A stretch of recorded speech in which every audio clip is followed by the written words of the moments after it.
Olá pessoas, tudo bem?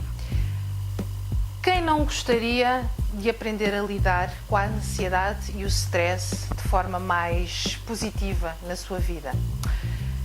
Imagina só se você conseguisse controlar as suas hormonas e com isso acalmar o seu sistema nervoso, permitindo-lhe ainda elevar-se a um nível superior de saúde, a um outro patamar de saúde no qual poderia ter uma vida muito mais saudável e saber como criar novas redes neuronais ou neurais positivas para o sucesso, para uma vida mais plena, realizada e feliz.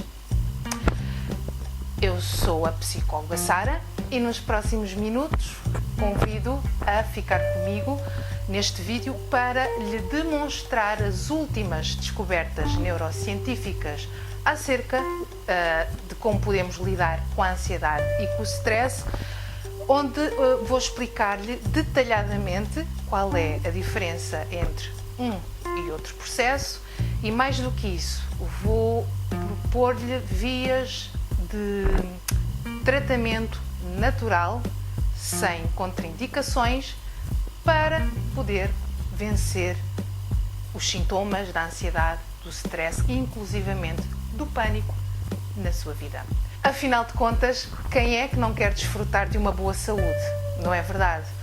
Por isso, se tiver interesse em aprofundar um pouco mais acerca deste assunto, sobre como lidar com a ansiedade e com o stress, fique comigo até ao final deste vídeo, que hoje tenho muito conteúdo importante para lhe passar, ok?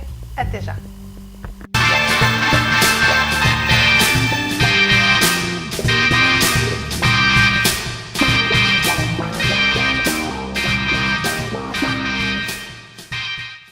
Então, como eu prometi, vale a pena ficar comigo até ao final deste vídeo, porque eu hoje trago-lhe informação potencialmente transformadora na sua vida. Se você quiser saber um bocadinho mais acerca de como lidar com a ansiedade, os processos que estão por detrás dela, com o stress, o síndrome do pânico também, e no fundo saber basicamente como é que estes mecanismos atuam no seu corpo, de maneira a poder controlar a sua produção hormonal a esse nível, a um nível fisiológico em primeiro lugar também.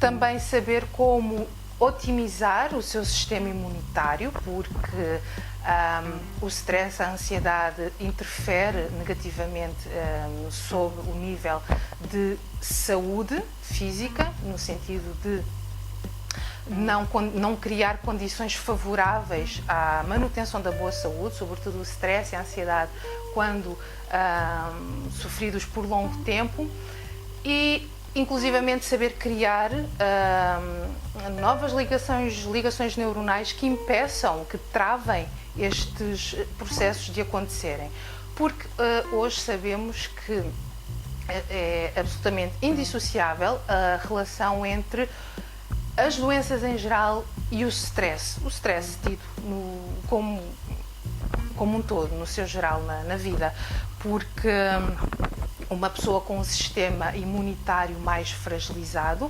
naturalmente fica muito mais propensa a quê? A vírus, a bactérias, a doenças várias. Tudo isto opera a um nível fisiológico. Há hormonas, há neurotransmissores que facilitam, digamos, este cenário de doença. E hoje a minha proposta é tentar explicar-lhe um bocadinho mais para que possa compreender e aplicar isso na sua vida em si, dentro de si, no sentido de poder controlar um pouquinho mais estes processos, conseguindo então, de alguma forma, começar a perceber como podemos reverter isto. Para quê? Para nos elevar a um patamar de saúde mais satisfatória, mais vibrante, que você possa controlar mais, basicamente, e não sentir-se tanto controlado nomeadamente pela ansiedade e pelo stress quando eles acontecem. Mas a verdade é que muitas pessoas acham que estão habituadas a passar por situações estressantes e de ansiedade na sua vida e de alguma forma encaram isso como normal.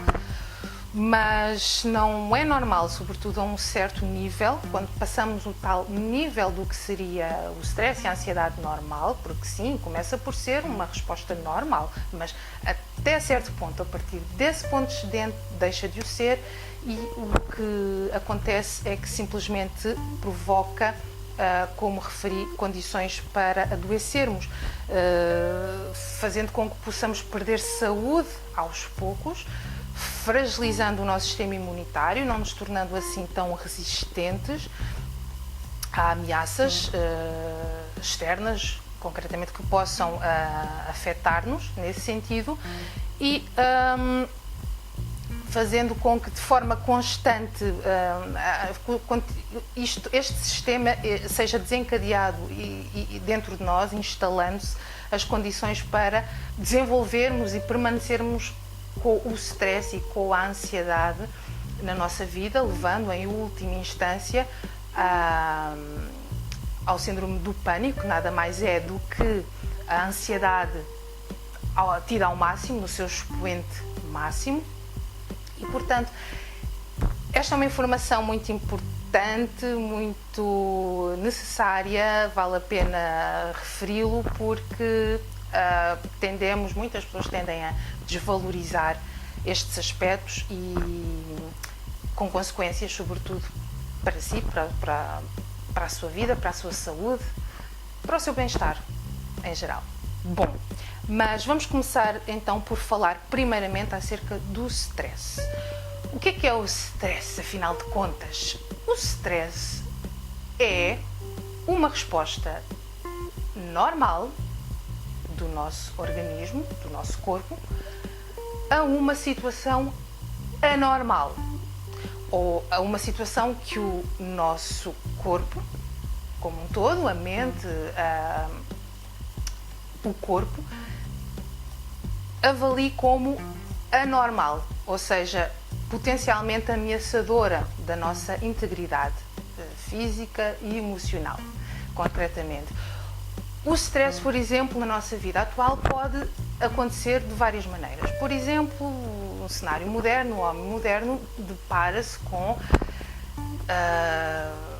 prazos, demandas, respostas que tem que dar, números, tarefas, várias coisas que são interpretadas por nós na nossa sociedade ou no nosso modo de vida normal, atual, comum, como stress.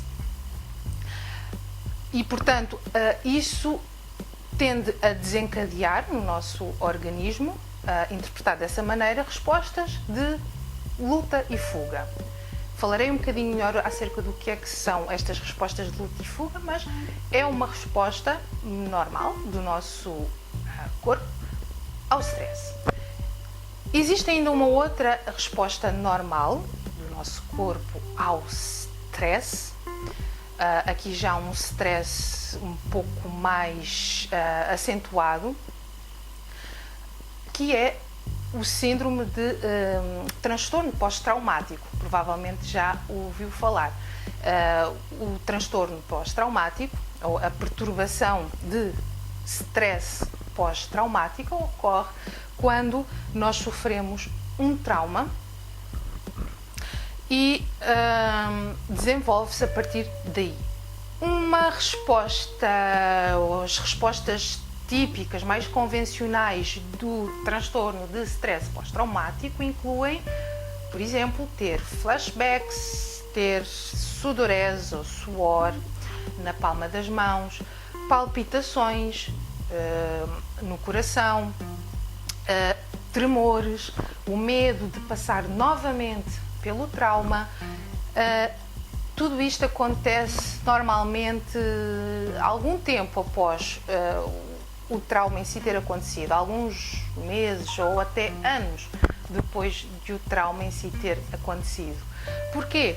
Porque a pessoa, quando sofre o trauma, quando ele acontece, fica como que congelada, não é? Pelo choque. E normalmente leva muito tempo até desenvolver as respostas aos sintomas típicos de uma resposta ao stress pós-traumático.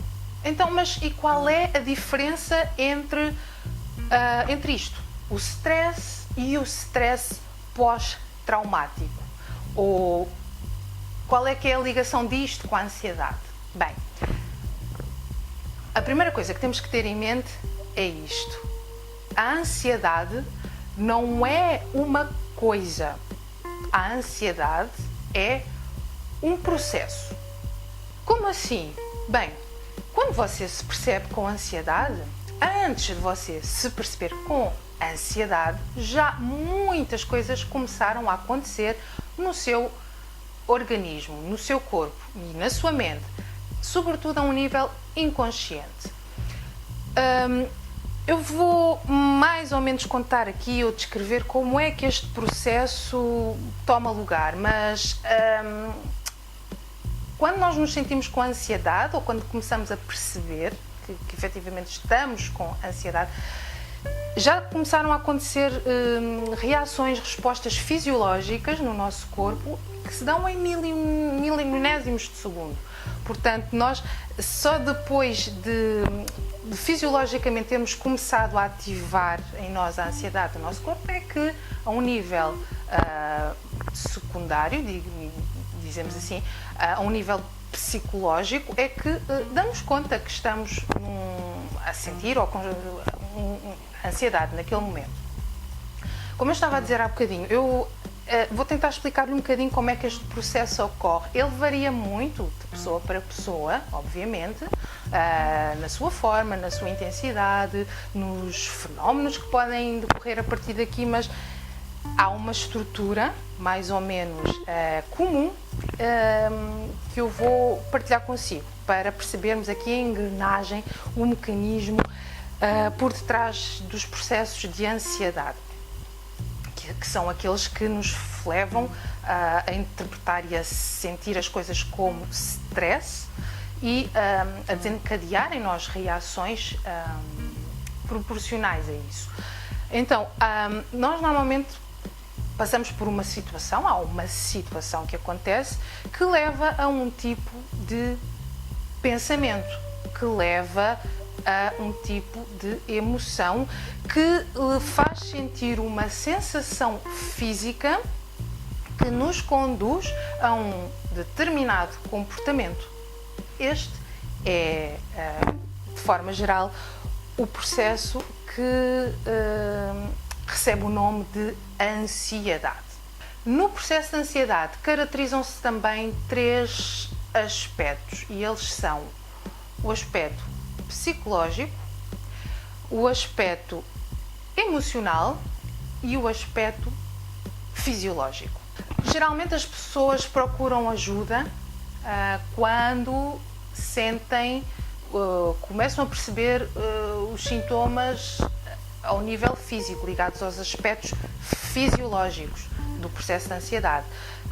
Ou seja, as sensações no corpo, ou como é que a ansiedade já começou a impactar o nosso organismo, o nosso corpo, através de sensações físicas, que normalmente são aquelas mais facilmente identificáveis ou reconhecidas pelas pessoas. Então, eu vou trazer aqui, vou pincelar agora aqui com algumas características de cada um destes aspectos, para que você comece assim a ligar umas luzinhas aí na sua mente e perceber se identifica e se começa a reconhecer algumas destas características inerentes aos três aspectos fundamentais do processo de ansiedade, ao nível físico, ao nível psicológico e ao nível emocional. Então, É assim, ao nível fisiológico, normalmente as pessoas sentem taquicardia, suor na palma das mãos, sentem também batimentos cardíacos acelerados, dificuldade de respirar, insónia, cansaço, fadiga, entre muitos outros sintomas que acontecem. Ao nível emocional é mais ou menos assim. Normalmente sentimos algum tipo de desespero, alguma falta de controlo, de desamparo, desesperança, uma sensação de estarmos a ser abandonados, sensação de não termos controle sobre o curso dos acontecimentos, do futuro, das coisas, sensação de que não somos bons o suficiente, de que não vamos conseguir dar conta e por aí. Há outros sintomas, mas estes, a um nível emocional, são muito frequentes. O terceiro aspecto, ao nível psicológico, normalmente inclui basicamente pensamentos catastróficos acerca do futuro, ou seja, nós ligamos-nos basicamente com tudo aquilo que pode correr mal. Bom, a partir desta descrição destes três aspectos, se calhar já começou aqui a perceber algumas características do stress e da ansiedade que têm a ver, inclusivamente, com ou estão ligadas ao síndrome do pânico. E sim, se aconteceu, se percebeu dessa maneira, é facto.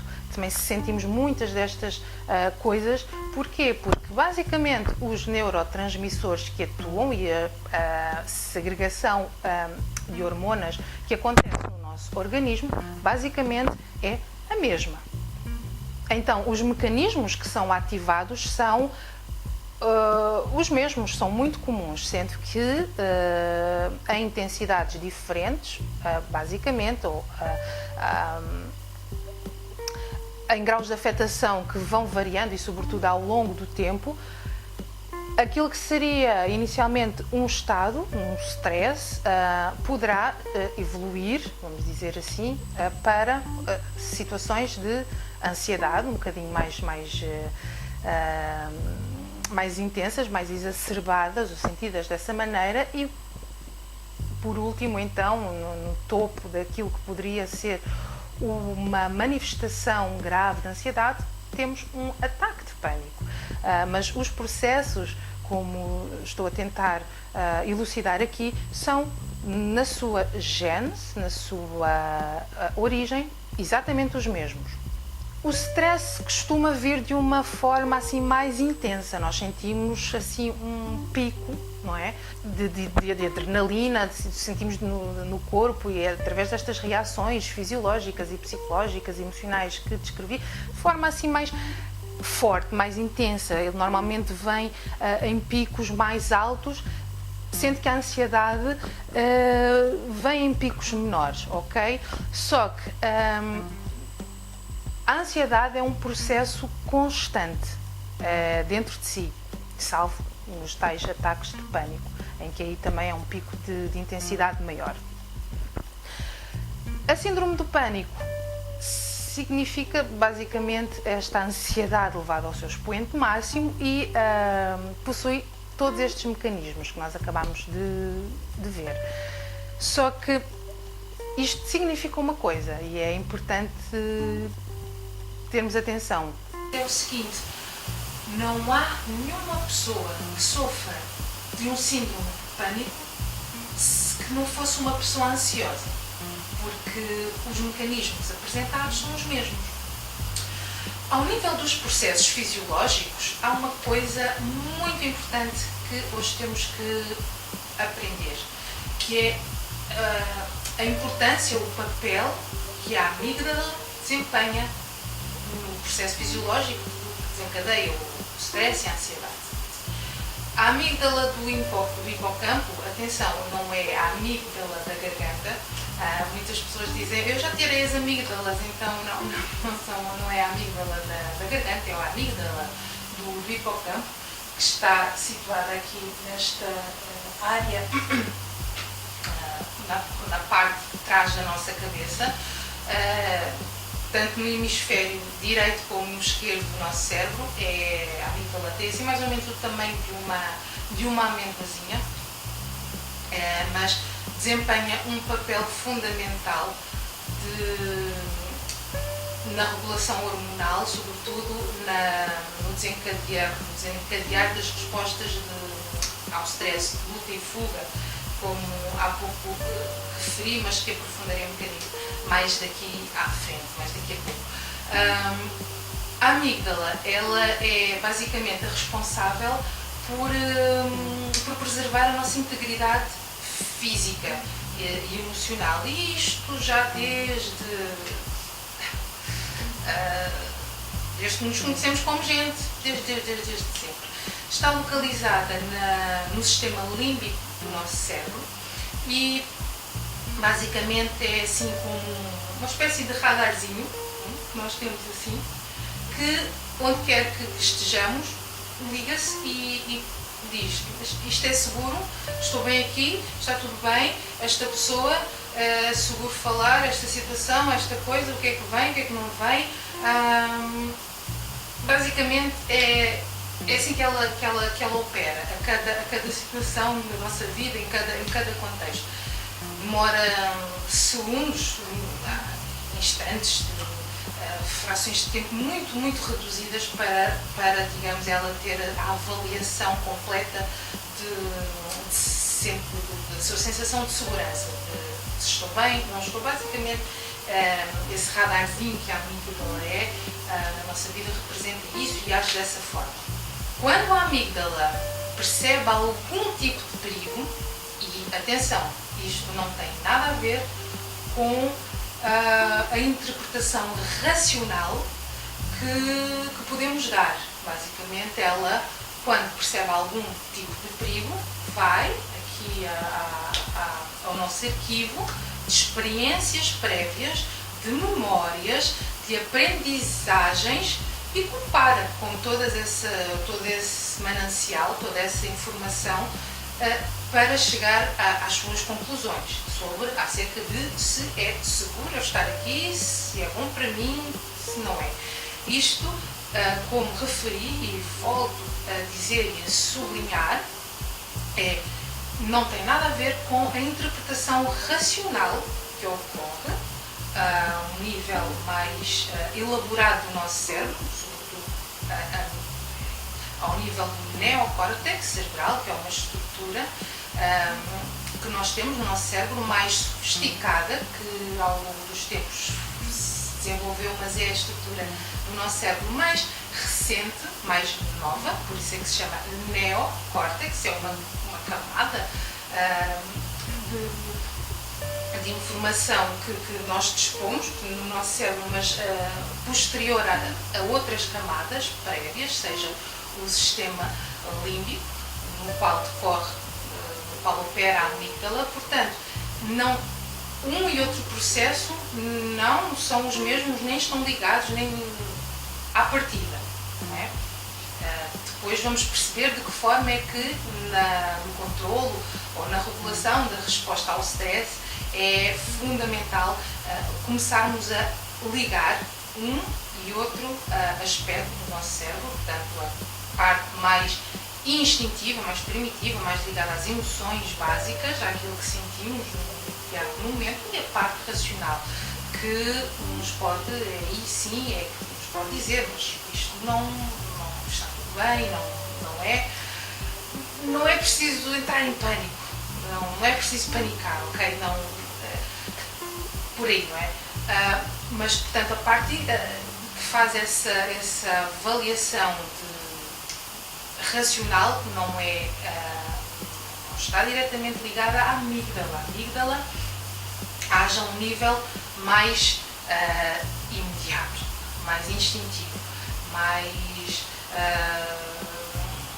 mais ligada às experiências vivenciais e muitas vezes experiências mais neuroses que ficam armazenadas dentro de nós a um nível mais profundo e basicamente é ela que nos ajuda então a entrar naquele tipo de respostas de luta e fuga. E então o que é uma resposta de luta e fuga, ou o famoso fight or flight? Bem, nada mais é do que uma resposta do nosso sistema instintivo para preservar a vida. Então, por exemplo, se nós vemos um urso, como os nossos antepassados lá atrás das cavernas, quando viam o urso, precisavam de ter um aparelho, um aparato que lhes permitisse responder à situação naquele momento. E essa resposta passava pela ativação de, nomeadamente nas extremidades do nosso corpo, o sangue ser irrigado, seja para a zona dos braços, das mãos, para lutar, ou para as pernas, para as extremidades inferiores do nosso corpo, para fugir, mediante a avaliação de se eu consigo responder, dar conta, enfrentar este desafio, neste caso o urso. E então, basicamente, outras funções do nosso corpo, do nosso organismo, são ou eram congeladas, porque não eram importantes naquele momento. Por exemplo, respostas ao nível da digestão, do sistema digestivo, do sistema imunitário e outras, mesmo então também ao nível cerebral, nomeadamente as funções assim, superiores, as funções mais ligadas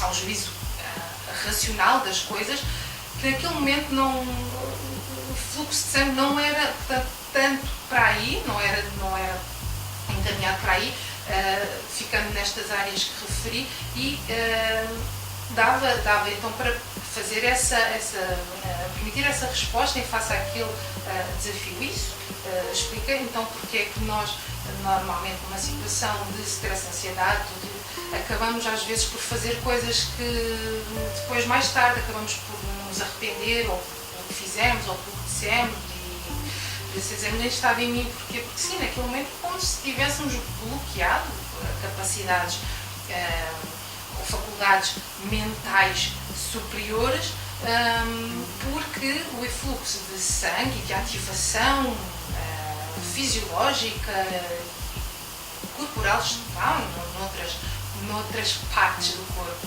nessa resposta tipicamente designada como luta e fuga. Não é? Há muito mais canalização do sistema para o corpo, para o físico, para a ação. Eu tenho que fazer aqui alguma coisa, eu tenho que ou lutar ou fugir. Está a resposta de luta e fuga. Atualmente, que situações são essas em que nós podemos interpretar como podemos desencadear em nós uma resposta de luta e fuga? Não, hoje já não tendo propriamente os ursos ou os mamutos para nos atacarem, o que é que na nossa vida atual nós podemos perceber ou interpretar a situação, o desafio, como uma ameaça para nós? Por exemplo, quando estamos no trabalho e o chefe vem falar connosco e nos mostra o relatório e nos pede para fazer qualquer coisa, e nós sentimos que não vamos dar conta, que não somos capazes e daquilo que nós temos que fazer, então aí a amígdala ativa-se e pode perceber esse estímulo como se estivesse perante um perigo de morte. Ou no exemplo do urso, seria claramente uma ameaça real de morte. Propriamente hoje em dia, na questão de outras formas de ameaça que nós podemos interpretar como perigos de morte, mas que não são, não são relativamente, porque no momento que se as sentimos é por algum motivo, e às vezes, por exemplo, dizer a uma pessoa, mas isso não reajas assim, isso não é nada, calma, a pessoa fica com que até com vontade de cair em cima da pessoa que lhe está a dizer isso, precisamente por porque naquele momento, para aquela pessoa, o que está a acontecer, a ameaça, e a um nível mais fisiológico e inconsciente, sim, pode representar um perigo de morte, mas já lá vamos. Mas então, nessas situações, as funções cognitivas superiores estão como que desligadas mesmo. E então, somente as partes mais reativas operam naquele momento para nós. E nesse processo são então libertados, geralmente, alguns neurotransmissores e hormonas responsáveis precisamente pela ativação dessas respostas de stress e de ansiedade.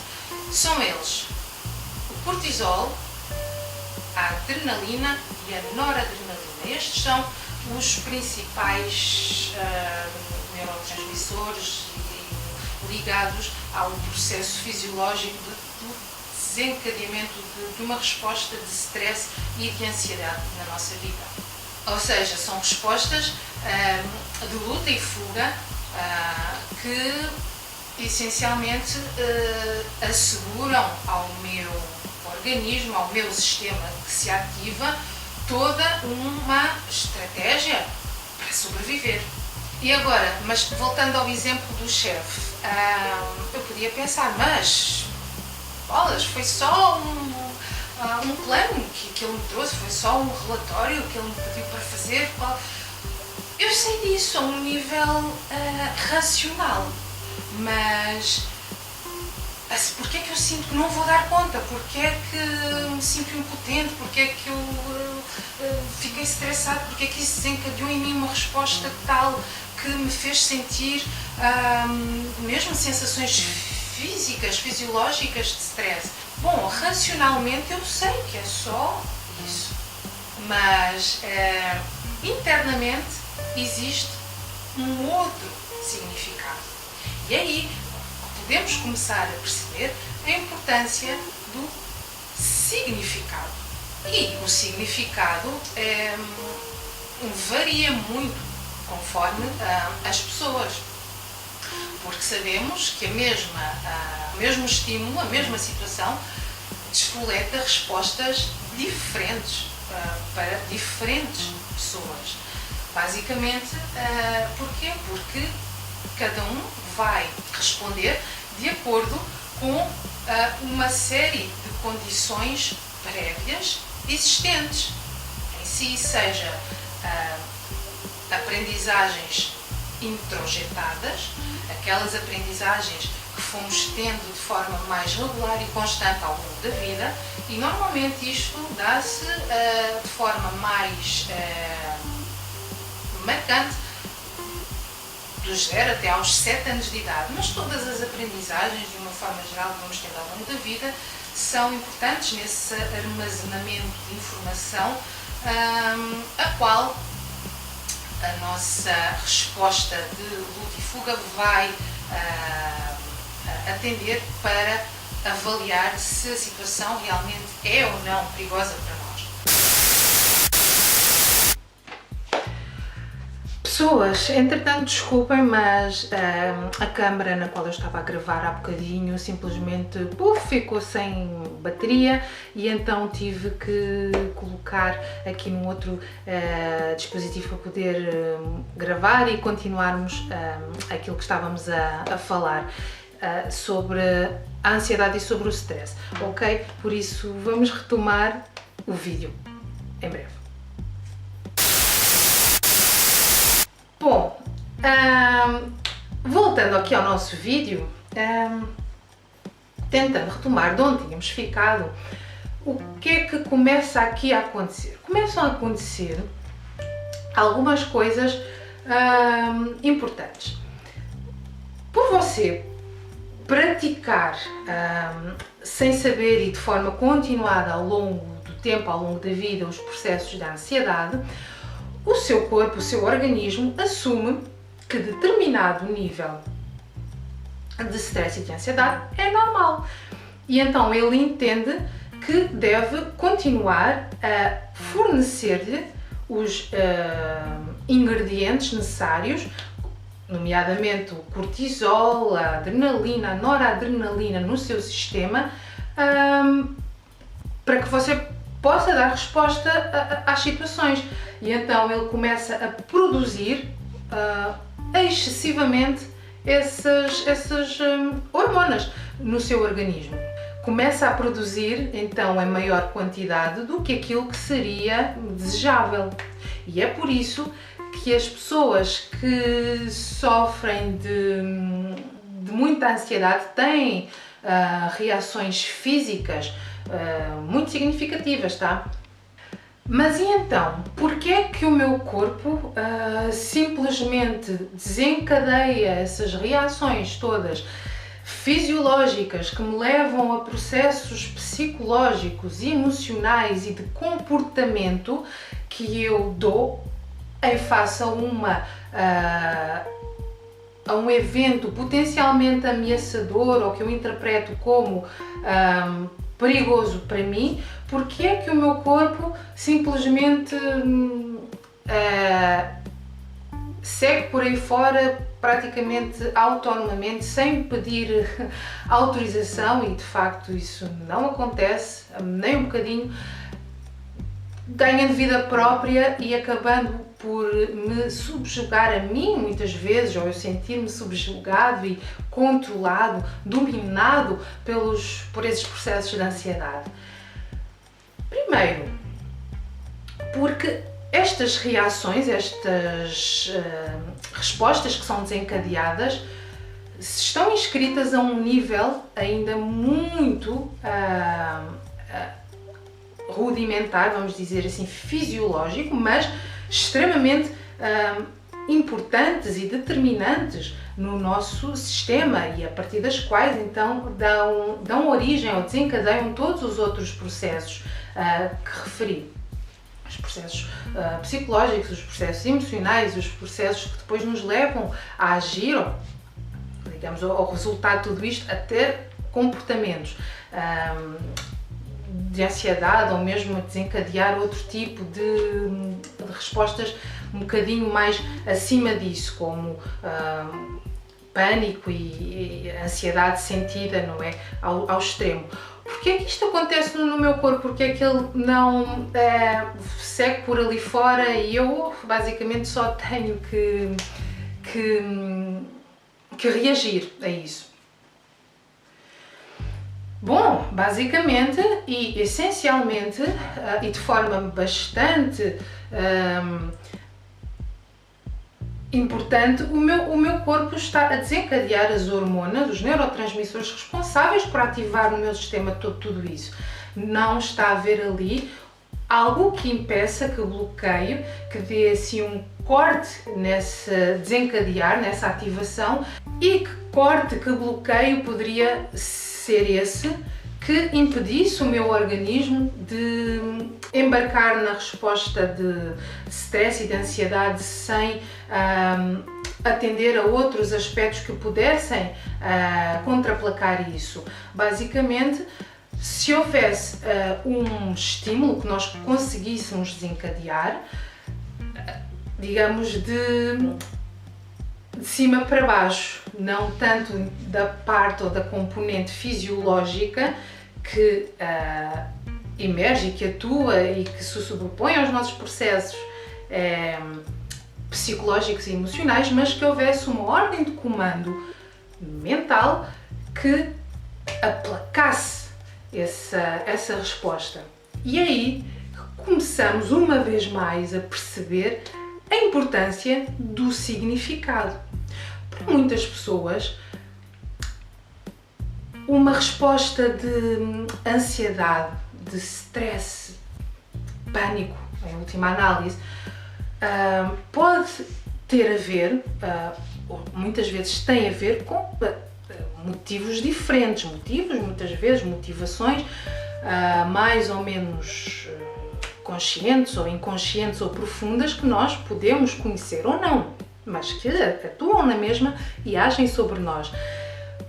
eu, para ter uma resposta de ansiedade ou de stress ou de pânico, posso ter a mesma resposta comportamental, desencadear a ativação dos mesmos sistemas que me levam a isso, mas ser diferente daquilo que é para outra pessoa.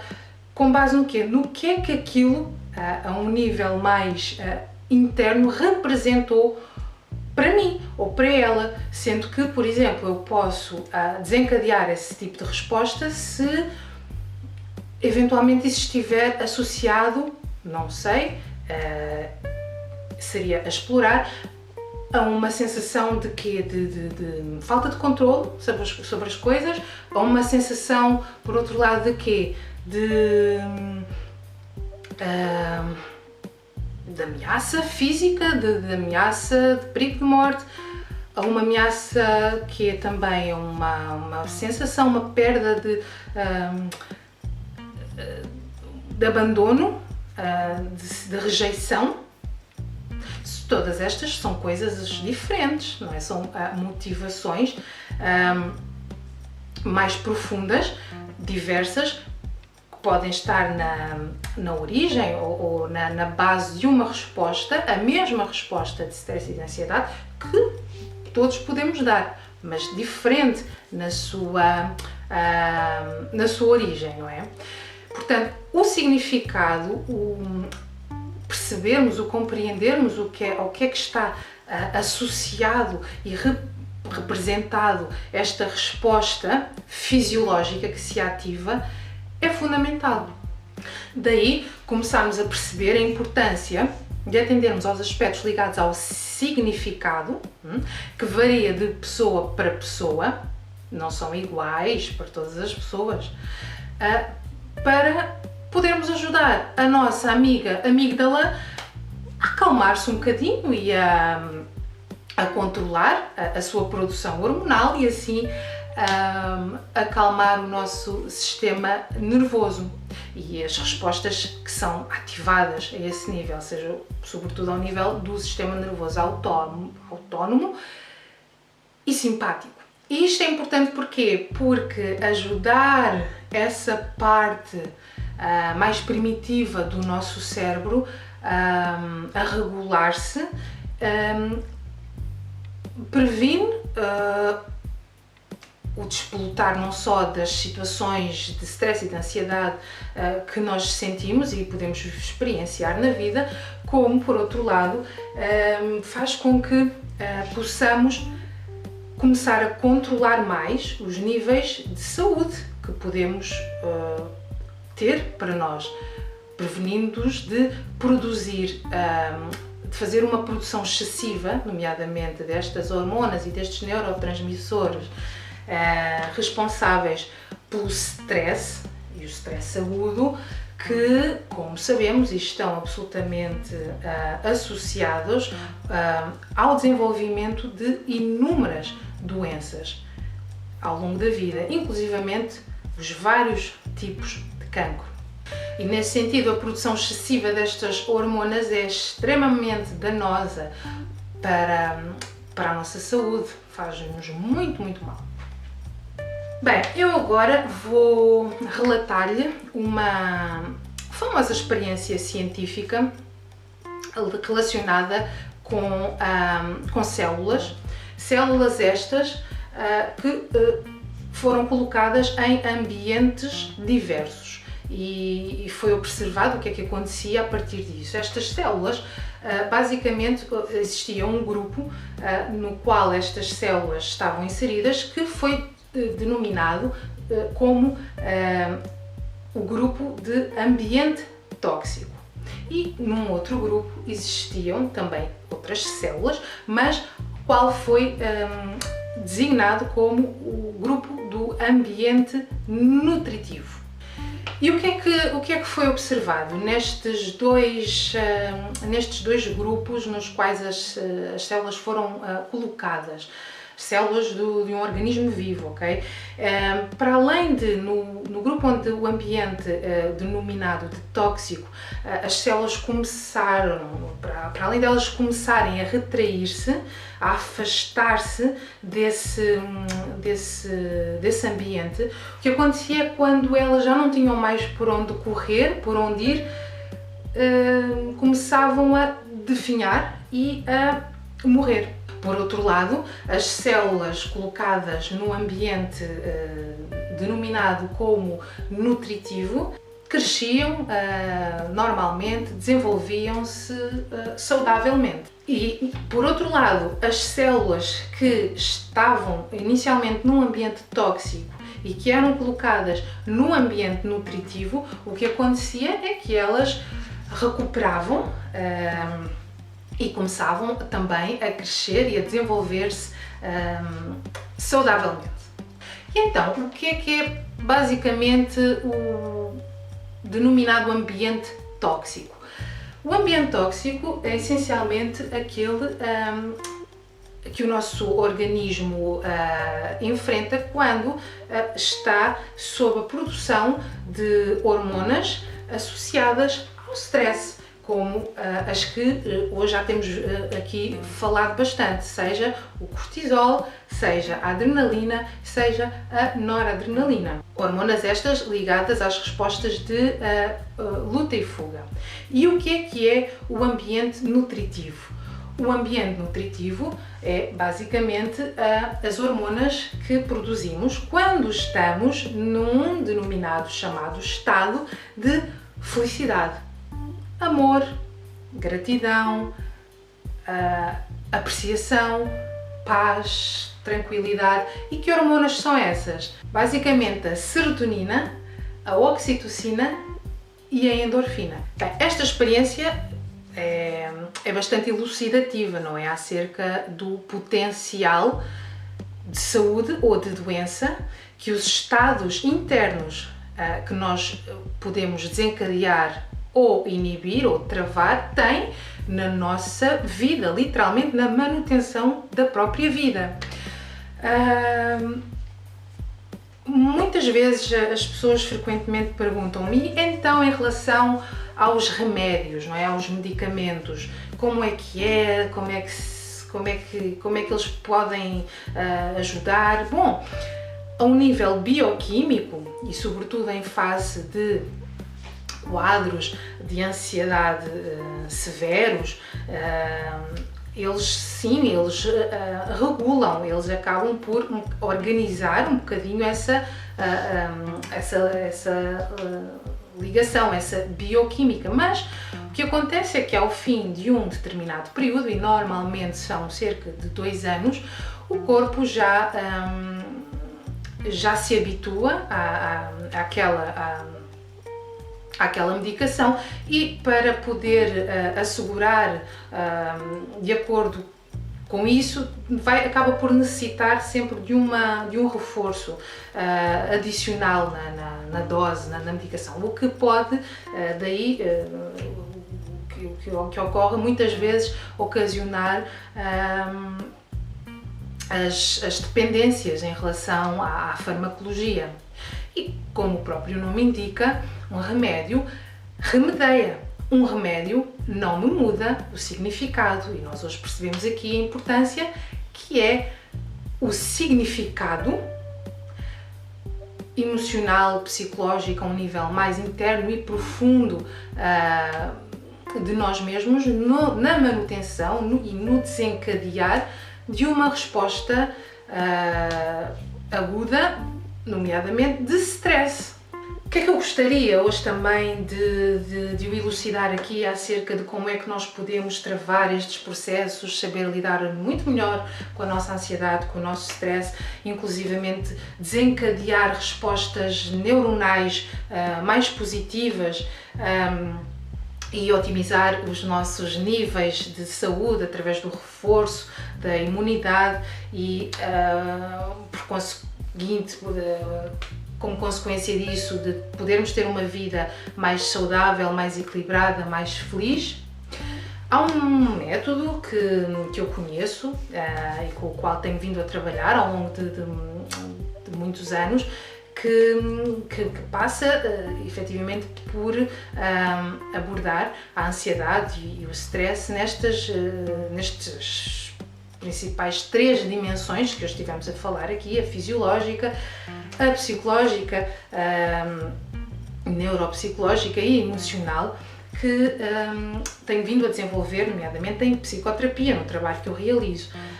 Eu faço uma abordagem personalizada integrada e há coisas que, do ponto de vista físico, atuam e têm o seu enquadramento, que muitas vezes não são ou ainda não é o timing certo para poder agir a um nível psicológico. Ou seja, o que é que eu quero dizer com isso? Que se nós, por um lado, sobretudo neste tipo de respostas ao stress, à ansiedade e ao pânico, sentimos que, sabemos a um nível racional que porque é que eu interpretei as coisas assim, esse era só o relatório do chefe, no exemplo que eu dei há bocado, era só qualquer coisa. Bom,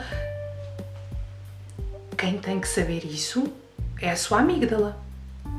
Você já sabe, mas era importante que ela começar a saber.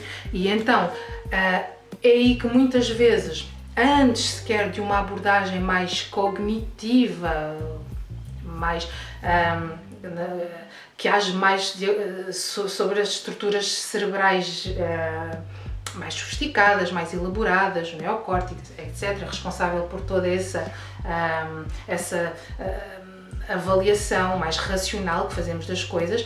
Antes disso, muitas vezes seria necessário ter uma abordagem mais fisiológica, mais física, e isto consegue-se através de várias maneiras, sendo que uma delas é através de técnicas de respiração profunda, que essencialmente comunicam não com a nossa mente racional, mas com o nosso corpo. E é o nosso corpo que vai dizer à nossa mente para se acalmar, para poder relaxar, para diminuir a produção das hormonas e neurotransmissores associados ao stress e, por outro lado, reverter isso e começar a produzir as outras hormonas e neurotransmissores responsáveis pelos estados de maior bem-estar.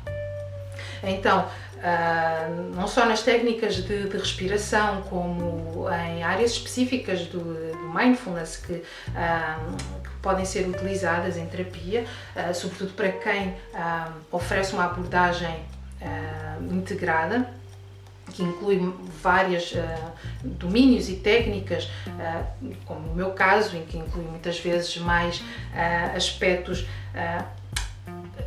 somáticos, fisiológicos, físicos, para além dos clássicos ligados à própria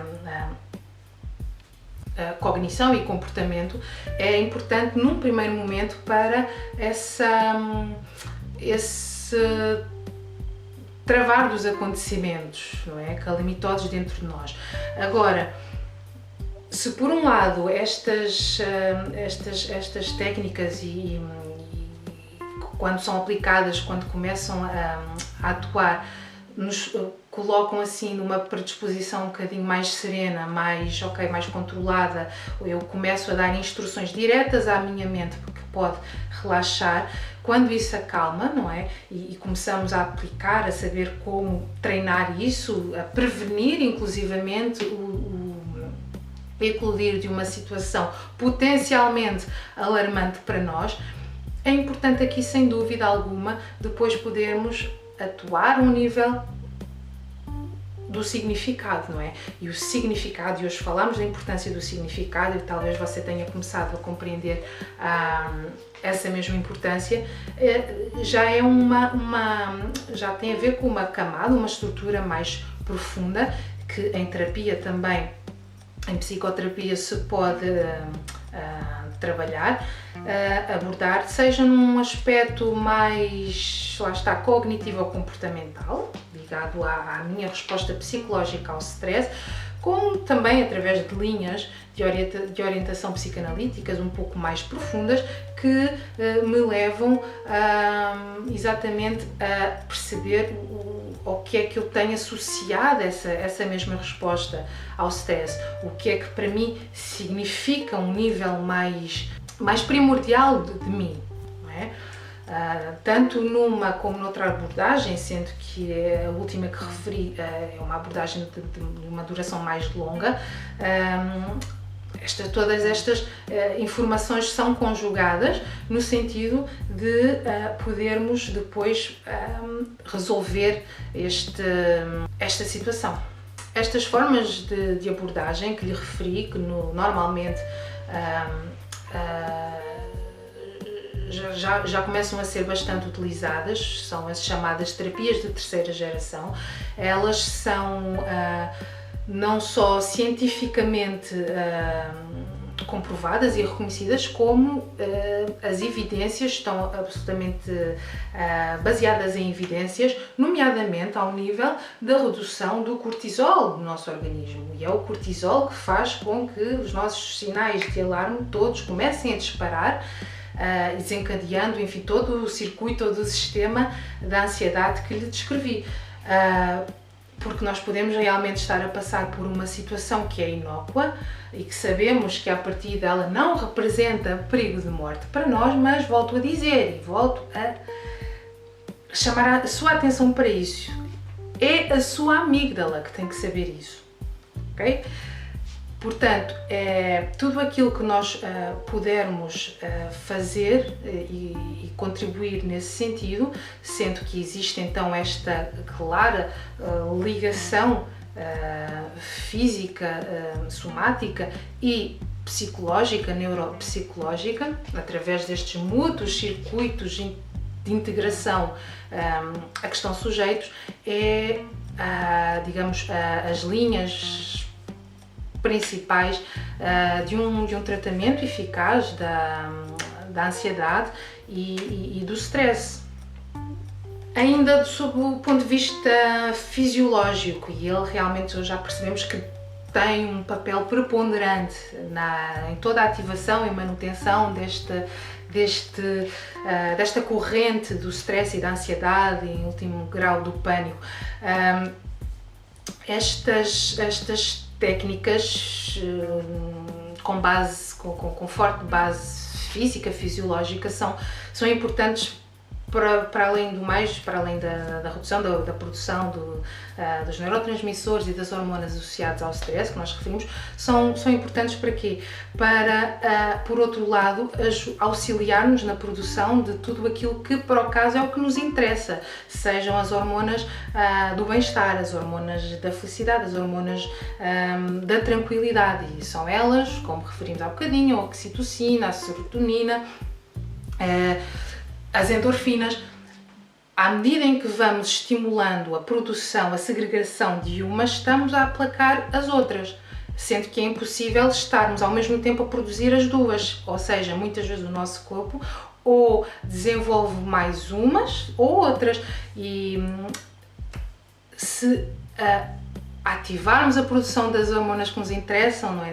Do bem-estar, da tranquilidade, da felicidade, ao comunicarmos isso ao nosso corpo, seja através das tais exercícios meditativos, as tais técnicas de respiração, isto numa abordagem primeiramente fisiológica da questão, não é? E tem que passar por aí porque é um fenómeno muito fisiológico. Nós estamos com isto também, ao mesmo tempo vamos começando a comunicar à nossa mente, a pouco e pouco, que pode acalmar. O nosso sistema nervoso central começa a relaxar, começa a acalmar e começa então aí sim a estar um bocadinho mais preparado para avaliar e decidir e ponderar sobre as situações de uma forma um pouquinho mais racional e integrar isso no restante sistema. E porquê que isto é importante? Porque é a partir daí que começamos a gravar um novo estado mais saudável dentro de nós. E ao começarmos a gravar esse mesmo estado mais saudável dentro de nós, a inibir a produção das hormonas mais destrutivas para a nossa saúde e bem-estar, e a otimizar e a estimular a produção das hormonas mais favoráveis à vida, estamos a estabelecer e a criar novas redes e circuitos neurais ou neuronais que dão aso ao estabelecimento de um novo estado de saúde interno, fisiológico e mental, psicológico. As coisas estão ligadas. Agora, preciso lhe dizer uma coisa. Isto não é uma pílula mágica que se possa tomar e de repente desaparece o stress, desaparece a ansiedade. Não, até porque se pensarmos que levou algum tempo para que as coisas chegassem até aqui, é justo pensarmos que também poderá levar algum tempo para que as coisas se possam redesenhar e reestruturar noutro sentido. É basicamente na psicoterapia que vai com certeza poder encontrar um espaço certo, com um acompanhamento adequado para fazer esse passo a passo que atende ao seu mais alto interesse em termos de saúde e bem-estar. E então, se você estiver verdadeiramente interessado e comprometido em desativar todo o processo de ansiedade dentro de si para poder ser uma pessoa mais saudável, uma pessoa capaz de controlar mais estes fenómenos e as respostas que dá aos mesmos, que o levam também a certos e determinados resultados na sua vida, que bem sabe quais são, no sentido do que é que eles lhe retiram de anos de vida, inclusivamente de bem-estar e saúde. Se estiver interessado em aprofundar um bocadinho melhor estas possibilidades de tratamento e recuperação, não deixe de se informar um bocadinho acerca de como é que isto pode acontecer numa boa psicoterapia.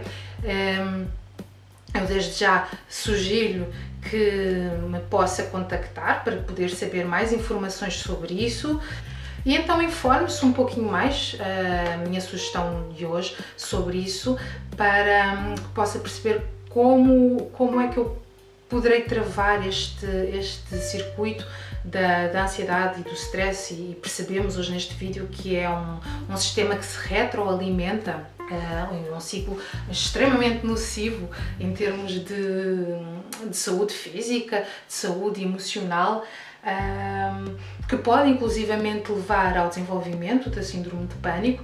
E como é que eu poderei então resgatar o controle para mim, a saúde, começando a construir novos caminhos neuronais mais positivos que me levam ao sucesso. Se fez sentido, se realmente está disposto a procurar mais informação e a fazer algo concretamente com isso, fica à vontade, não perca mais tempo, não vale a pena. Entre em contacto comigo, pesquise mais informação, tente perceber melhor, sabe que estou disponível para si. Por isso, não deixe de aproveitar esta oportunidade. E se quiser então também visitar-me no meu website, é www.apsicologasara.com. Convido a fazer a sua visita, a deixar os seus comentários. Se gostou deste vídeo de hoje, já sabe, partilhe esta informação, porque pode ter conhecimento útil para o público, para muitas pessoas, e então para poder também sensibilizar quem acha que vale a pena, sensibilizar no sentido de poder transformar a sua vida e começar a perceber um bocadinho melhor o que é que está a acontecer, e a resgatar para si um bocadinho mais o bem-estar, o controle, a autonomia, a liberdade. Eu fico-me por aqui então por hoje. Subscreva o meu canal no YouTube e um abraço. Até mais.